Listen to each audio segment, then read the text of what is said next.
and basically he wants to rule the country so that he can save himself and his family. That's a pretty cynical interpretation, isn't it? I mean, here is a man who has been politically active in Turkey for many years.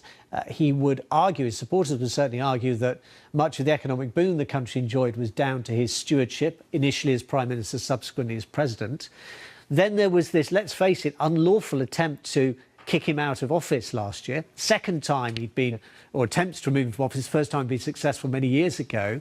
I mean, he has a point, doesn't he, in being critical of those who challenge him. He would say he's defending the interests of Turkey and the actual election system against what used to be called the deep state, the military, the security, the other people who often used to run Turkey.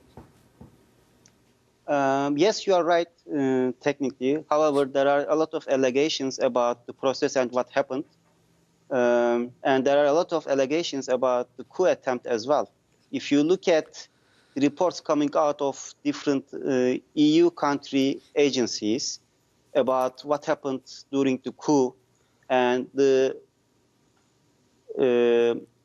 aftermath of the coup, Mr. Erdogan basically went after his opposition as the coup happened.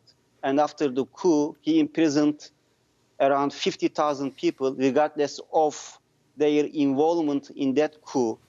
He purged and fired over 150,000 people, regardless of they were involved in the coup or not.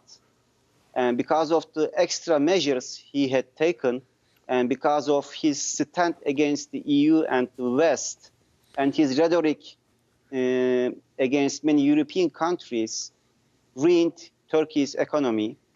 The inflation is very high again.